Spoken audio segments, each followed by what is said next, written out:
Hi everyone, I'm just in my craft room. I have just been itching to get some crafting done, and I've been obsessed with Jenny Bellie on YouTube and a couple of other people, and you know, she's just a firm believer, as am I, of recycling and using things. And I was just trying to figure out how I could make some journals for my Christmas craft sale that's coming up. So she just uses, you know, cereal boxes. I mean, I've done that too, but just her technique just makes it so easy. So I took this parquet margarine box just as is, didn't cut off any of the tabs, just opened up the box, and then I did what she calls her crumpled paper technique. And I actually, instead of putting the paper on this side where you would have to paint it to cover up all the writing and all that, I did it on the inside, which is just the clear cardboard side. You know, it doesn't have any script or writing on it. So I covered it all up, and this is going to be my cover. But if you can see, I just used cheap old white dollar store glue. I've got all my adhesives here, and I plan on using all these half bottles. I'm not going to buy a single thing for these journals, and that's why I think it's going to be fun just to sit here and play. So I covered them all up with the adhesive, covered it both front and back. And what it's going to look like in the end, this will be, hang on, your journal base. Do you see without the tabs folded in? So now I am going to take my bone folder and fold up all the tabs like so. And I'm going to use score tape to tape it down because score tape is very, very, very strong. And so I'm going to do that all around. So I'm absolutely loving how this is coming together. Fantastic in my books. So this is why I really loved her technique. So what I did is I folded in all those tabs and I just mitered the corners on both sides. And then I've already covered the back flap, and so I'm going to show you what I did, and the center flap. So here you need to measure this width and this length. For me, this was 3 by 7.5. And just under 7.5, and what I did is I went a little bit over 3. Can you see that there? So that piece, that little flap, gets hidden under the piece when you go to glue it down. I inked all around it with walnut stain, and I did it after I placed it down in case I had to trim a little bit.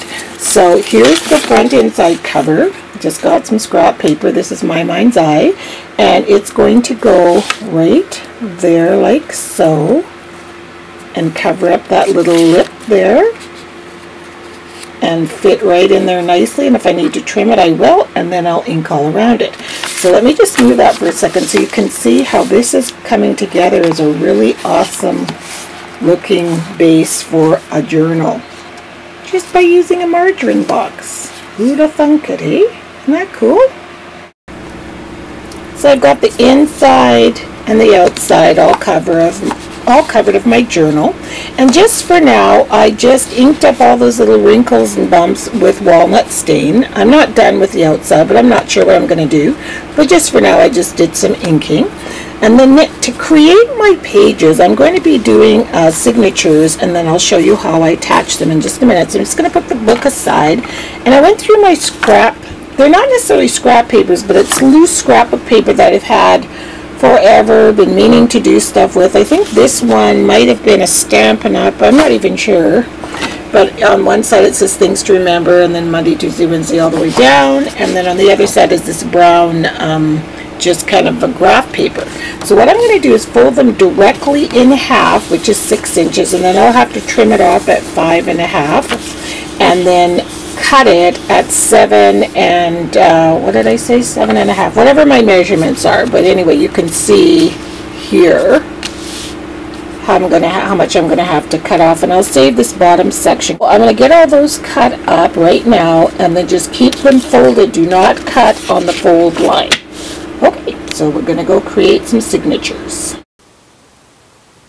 Okay, so I have taken my 12 by 12 sheets and I cut them 7 1/4 by 4 1/2. And so they are, and actually I cut them while they were folded. Okay, so it's 7 1/4 by 4.5. What I did with the leftover pieces, because for 7 1/4 there would for sure be at least a 4 3/4 piece of cardstock left over, and I didn't want to waste it. So with the little bits, I'm going to use these for tags and tabs and whatever else in my book. And then with the significant bigger pieces like this, I pop them inside every other page inside of the journal. To start your binding in your book, I've got 3 signatures, and signatures are just the group of papers. So in this one there are 12 big pieces and 12 shorter pieces alternating. So the first thing you want to do is go through, make sure your pieces are right side up. Like for me, I noticed my telephone paper was upside down, so I turned that around. Or if a piece has a margin at the top with the lines there, just make sure every piece is standing the way you want it to be. Then the next thing you're going to do is we take some clips, or these things, I think they're called clips too, and we want to hold our pieces in place as well as we can. So I've got that signatures already with all the clips, as is this one and this one. Look at these gigantic paper clips. I got them at a dollar store about 4 years ago on a holiday, and I loved them. So, okay, so I've got all my clips. Next thing we're going to do, take one of the signatures at the fold line and a ruler. Measure down 1 inch from the top, right there,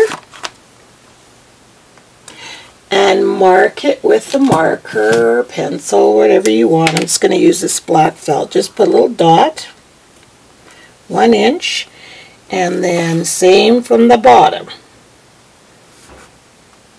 Making sure you're on that fold. So there's 1 inch from the bottom. And then you're going to measure the distance between those 2 dots is right there.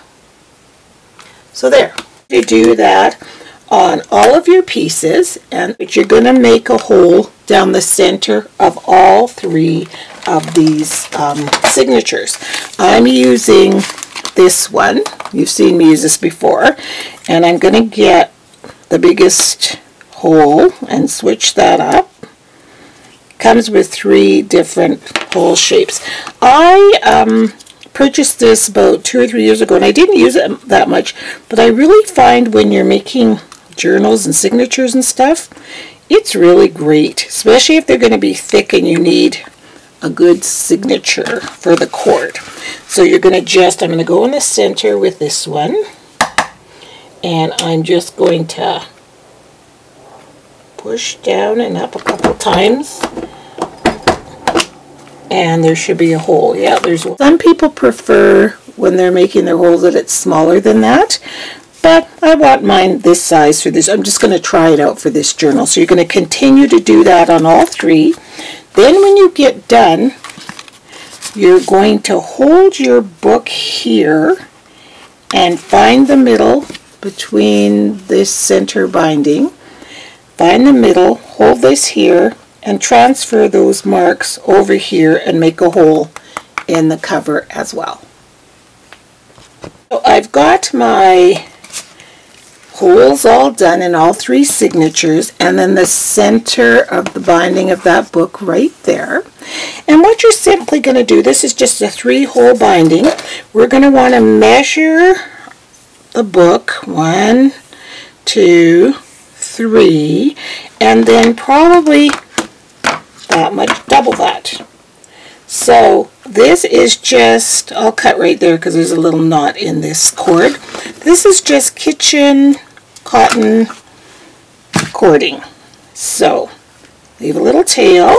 So we got our desired length of cord. So I'm going to refer to this piece as the cover and this signature as the book. Okay, so you're going to go, I'm going to put my binding so that the strings hang out the outside so I can hang dangles and bangles and whatever else on the end. So you can do it either way, but this is a very simple bookbinding. Go in through the center hole and in through the center hole of your book, making sure everything's the right way, right side up. Oops. I've got a really good darning needle, and I'm using just kitchen cording. You want something that you know is not going to break after you get all this binding done. I've done that once before, and I pulled on it to tighten it, and it broke. So now I'm going to go through the top hole, first through the book, then through the cover. And don't worry, it's not that difficult. It's kind of fidgety, I guess you might say, so leave enough of a tail from that middle one. So pull that all the way through. Then you're going to go down all the way to the bottom one here, and then through the holes. And this is the reason why I like to make the holes in mine quite large. You don't have to, but I just prefer to. So you come up through that bottom one, and then back through the middle right here. First the book, then the cover. And the trick to this part here, when you come through the middle, you'll notice the first one you did is right here, and the one we're working on right now is here. We want to make sure that this one, this spine cord here, make sure we pull everything tight, and that this is on one side and this is on the other. This is in the center. Then we're going to tie a really good knot 2 or 3 times, pulling it as tight. This is why I say I like it to be a strong cord, because you're going to pull this pretty tight. And you can do 2, 3, 4, 5, 6, however many knots you want to, and get that in there really, really good. And then just trim off the cord and leave a little extra, because you're not exactly sure what you're going to do, put beads or whatever. So there, one signature is in the book. See that? And this is the right way. Thank goodness I have those telephones to keep me on track. Then you take all your clips out and repeat the same procedure for all 3 signatures, and you are going to be going through the exact same hole for all 3, which is another reason why I prefer to have big holes, so that I can see and feel where I'm what I'm doing without any kind of stress or worrying about I can't see and I'm not poking it through the right hole. So that's just what I like to do. So I just want to make sure this is all right side up. Some of them it doesn't matter, and some of them it very obviously is upside down, and it's worth the second to check it out, because you don't want to go through all this and have to uncut it and do it all over again. So again, we went through the middle of our book, and at first the book, then the signature, then through the top. Oops, did I do this right? Yes. Came in through the book, then through the signature, then to the top of the book. Find that same hole. Go all the way down to that bottom hole, leaving enough of a little... Where's the end of my cord here? There. I didn't leave that much extra, but that's okay. I think it should work. Go in through the bottom again.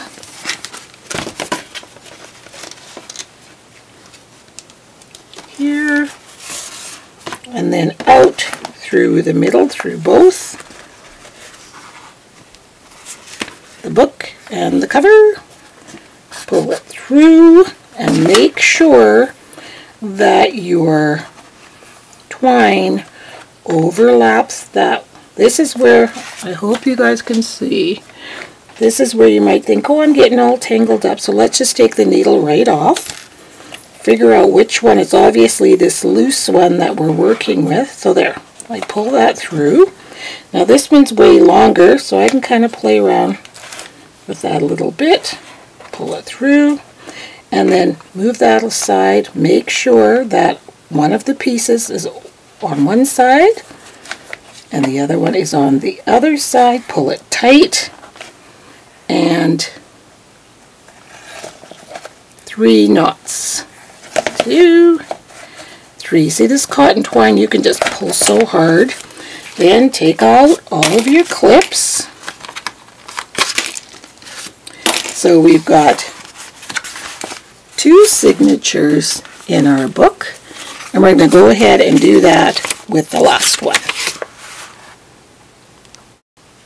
So this is as far as I'm going to go with my journal today. My back is really sore, so I need to cool my jets, as they say. Oh, I got it upside down. So I just think it's incredible that I used a parquet margarine box. Oh, I forgot to mention this paper was from, I got some flowers and they were wrapped, you know how they wrap them up in just paper or tissue or whatever? That's what that was. Free. Had the cotton twine, had it forever, and if you have to buy some, $1 at the dollar store. A pokey thing, you can use anything. You can use a needle, a nail, anything, so you don't have to go out and get one of those fancy screw things. I just happen to have that. So this is a 144-page journal with 3 signatures with a simple binding here. I left the strings about that long because I might put beads on them. If I decide not to, then I'll cut them and do something else. And if you wanted to bind it the reverse way by starting on the inside out, the inside of your book would look like this, and the outside would look like that. Just one single, you see, you probably have 3 because we have 3 signatures. So it's entirely up to you. So I just want to show you how awesome this looks. Look at this. You would never know this was a margarine container. And so in part 2, I'm going to embellish it. So it's a really, really thick journal. Places for, I had pages with lines in it, photo mats, and you can embellish away or leave it like this. It's a great way. This would be great to give somebody who loves to do their own thing in their journal, just without any kind of embellishments. I'm going to put a few pockets in, and yeah, it's just a few little embellishments. I mean, look at how cute that page looks with that little sort of embossed image on the side. And again, all of these papers didn't buy one piece. Some of them, like this particular piece here, I don't really like it. But in a journal, I love it because you can write on the lines, and yeah, it's great. Some of the papers they don't have to be double-sided papers, but they still count as a page in the journal because one of these pages counts as 2. So there are 24 pages in each signature. I'm trying to find where the signature separates here. Yeah, right here. And see, it's pulled so tight you can't even tell that they're separate signatures. So there's 24, so 12 folded in half, including these little ones. So that makes 48 pages times 3, which is 144. So 144 pages in your journal. So tune in for part 2 to see how I finish this up. But I really am pleased with how this turned out. Honestly, you could make this entire thing in one day, decorating it and everything. I just need to stop for now. But thanks a lot for watching, and stay tuned for part 2. Bye!